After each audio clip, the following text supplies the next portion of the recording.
Hello और आज के इस बेहद खास विश्लेषण में बहुत बहुत स्वागत है। अगर इंस्टाग्राम रील्स पर व्यूज अचानक से रुक गए हैं और समझ ही नहीं आ रहा है कि आखिर ऐसा क्यों हो रहा है, तो फिक्र करने की कोई बात नहीं है। आज सारे सवालों के जवाब मिलने वाले हैं।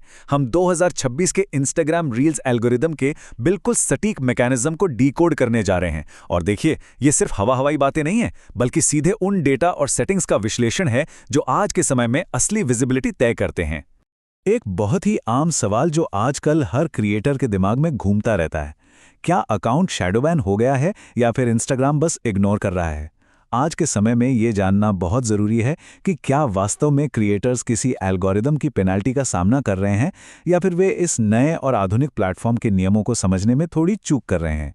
इसकी सच्चाई थोड़ी कड़वी ज़रूर है, लेकिन बहुत दिलचस्प है। तो चलिए, बिना देरी किए शुरुआत करते हैं। आज का हमारा एजेंडा 5 प्रमुख हिस्सों में बटा है। 1. एल्गोरिथम का असली सच। 2. रीच बढ़ाने की छिपी हुई सेटिंग्स। 3. 3 सेकंड हुक्स में महारत हासिल करना। 4. ऑडियो साइकोलॉजी और कीवर्ड्स। और 5. टाइमिंग और लगातार ग्रोथ। समझ लीजिए कि यह एक A to Z प्लेबुक है जो बड़े पैमाने पर ऑर्गेनिक ग्रोथ दिलाने में मदद करेगी।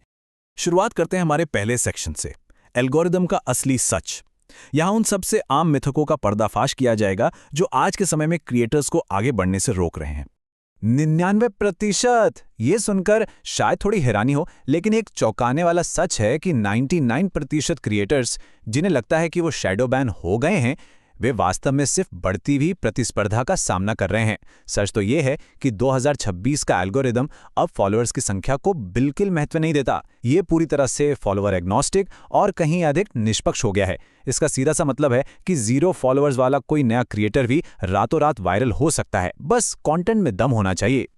चलिए जरा 2021 और 2026 की रणनीतियों की तुलना करते हैं।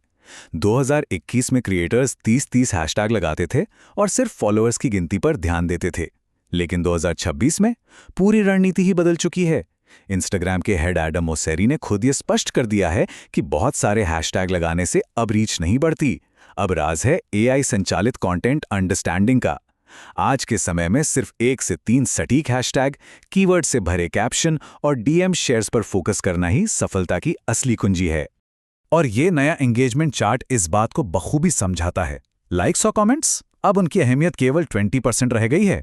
इसके विपरीत DM शेयर्स का वजन सीधे 50% है और सेव्स का 30%। ऐसा क्यों? क्योंकि जरा सोचिए, जब कोई व्यक्ति किसी रील को अपने दोस्त को डायरेक्ट मैसेज में भेजता है तो ये उस वीडियो की सबसे बड़ी एंडोर्समेंट होती है। इंस्टाग्राम के लिए ये इस बात का सबसे मजबूत सिग्नल है कि ये कंटेंट लोगों को सच में एक दूसरे से जोड़ रहा है। अब बढ़ते हैं सेक्शन 2 की तरफ, रीच बढ़ाने की छिपी हुई सेटिंग्स। शानदार कंटेंट बनाने के बावजूद अगर व्यूज नहीं आ रहे हैं तो इसके पीछे अक्सर कुछ इग्नोर किए गए बैक एंड मैकेनिक्स होते हैं। देखिए, किसी भी क्रिएटर का अंतिम लक्ष्य हमेशा ग्लोबल डिस्ट्रीब्यूशन होना चाहिए। इंस्टाग्राम के एल्गोरिदम को जब तक बैकएंड से ये सिग्नल नहीं मिलता कि आपका कंटेंट पूरी दुनिया को दिखाने के लिए तैयार है, तब तक वो वीडियो को केवल एक बहुत ही छोटी सी लोकल ऑडियंस तक सीमित रखेगा। ये एक ऐसी आम गलती है जो रोजाना अनगिनत रील्स को वायरल होने से रोक देती है। तो ये कुछ खास सेटिंग्स हैं जो वाकई गेम चेंजर साबित होती हैं। सबसे पहले सर्च इंजन रिजल्ट्स के लिए पब्लिक विजिबिलिटी ऑन करना जरूरी है ताकि गूगल रील्स को ढूंढ सके। शेयरिंग सेटिंग्स में allow post and reels to stories enable होना चाहिए। अपलोड करते समय क्लोज्ड कैप्शन चालू करना और ट्रांसलेशन सेटिंग्स में जाकर लिप सिंकिंग के साथ 9 भाषाओं में अनुवाद का विकल्प चुनना बेहद अहम है। इन सेटिंग्स को इनेबल करके एल्गोरिदम को साफ साफ बताया जाता है कि ये कंटेंट अत्यधिक शेयर करने योग्य है और ग्लोबल लेवल पर तैयार है। चलिए अब आते हैं सेक्शन 3 पर, 3 सेकंड हुक्स में महारत। सच कहूं तो अगर पहले 3 सेकंड में कोई मजबूत विजुअल और वर्बल इंटरप्ट नहीं होता तो बाकी सारी मेहनत बिल्कुल बेकार हो जाती है। क्या कभी द माइक्रोवेव रील स्ट्रैटेजी के बारे में सुना है? ये बहुत ही प्रभावी तकनीक है। इसमें 7 सेकंड की एक छोटी वीडियो क्लिप बनाई जाती है जो बैकग्राउंड में बस लूप होती रहती है।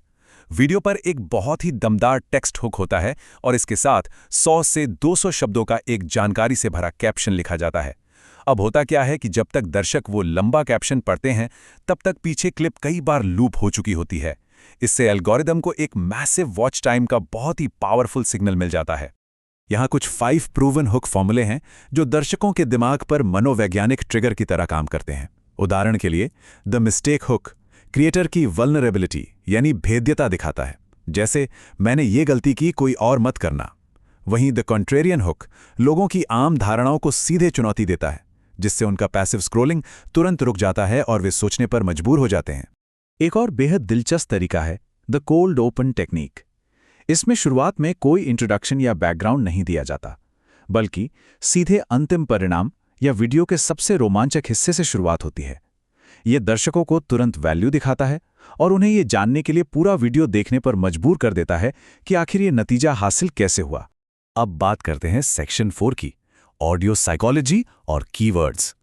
2026 के एल्गोरिथम में ऑडियो अब सिर्फ बैकग्राउंड म्यूजिक नहीं रह गया है, ये पूरी तरह से एक सर्च लैंग्वेज बन चुका है। ये पैवलोवियन रिस्पॉन्स का कॉन्सेप्ट बड़ा ही कमाल का है। ये एक ऐसा मनोवैज्ञानिक ट्रिगर है जहां कोई दर्शक किसी खास वायरल साउंड का शुरुआती आधा सेकंड सुनते ही उसके दिमाग में तुरंत एक भावना तैयार हो जाती है। ये ऑडियो दर्शकों के लिए कॉग्निटिव लोड एकदम कम कर देता है और मिली सेकेंड्स में संकेत दे देता है कि आने वाला वीडियो कोई मजेदार कहानी है, हाई स्टेटस मोटिवेशन है या फिर बस कोई चिल वाइब वाला कंटेंट है। वायरल ऑडियो को हम मुख्य रूप से 3 श्रेणियों में बांट सकते हैं। पहला, टेम्पलेट साउंड, जिसका इस्तेमाल तब होता है जब किसी ट्रेंड का हिस्सा बनना हो और ऑडियंस का पार्टिसिपेशन चाहिए हो। दूसरा, मूड साउंड्स, जो किसी ब्रांड के एस्थेटिक या वाइब को सेट करता है। और तीसरा, इंटरप्ट साउंड्स, जो वो तेज या अजीब आवाज होती है जो दर्शकों का ध्यान भटकने पर तुरंत उन्हें चौंकाकर वापस स्क्रीन की तरफ खींच लाती है। और हाँ, ओरिजिनल ऑडियो रणनीति की ताकत को बिल्कुल कम नहीं आंका जा सकता।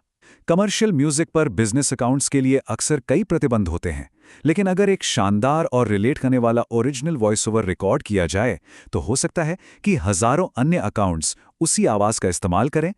ये ओरिजिनल अकाउंट के लिए एक अल्टीमेट वायरल बैकलिंक का काम करता है, जो सारा ट्रैफिक सीधा वहीं ले आता है जहां से वो आवाज शुरू हुई थी।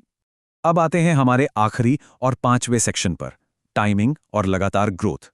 कंटेंट चाहे कितना भी बेहतरीन क्यों ना हो, शुरुआती एल्गोरिथम मोमेंटम को मैक्सिमाइज करने के लिए पब्लिश करने का सही समय जानना बेहद जरूरी है। टाइमिंग का जो खेल है ना, वो पूरा डेटा पर आधारित है। मंगलवार से लेकर गुरुवार की सुबह सबसे आसानी से शुरुआती ट्रैक्शन देती है। इसका सीधा सा कारण यह है कि मध्य सप्ताह में यूजर्स अपने डेली रूटीन में फंसे होते हैं और एक ही समय पर एक ही तरह से स्क्रॉल करते हैं, जबकि वीकेंड्स पर लोगों का रूटीन पूरी तरह से अप्रत्याशित होता है, इसलिए वहां एंगेजमेंट लो रहता है।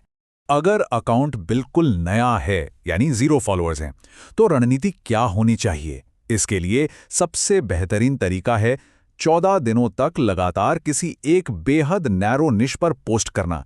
एल्गोरिथम को नए अकाउंट को सही कैटेगरी में रखने और एक परफेक्ट टेस्ट ऑडियंस ढूंढने के लिए कम से कम 14 निरंतर डेटा पॉइंट्स की आवश्यकता होती है। शुरुआत में अलग अलग तरह का कंटेंट डालकर कैटेगरी को लेकर भ्रम पैदा करना सबसे बड़ी गलती साबित हो सकती है।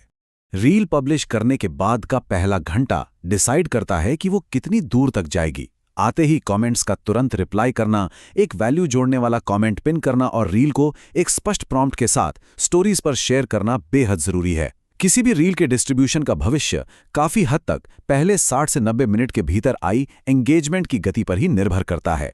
एक बात और समझना जरूरी है कि वीडियो की लंबाई के हिसाब से पब्लिशिंग का समय भी बदलना चाहिए।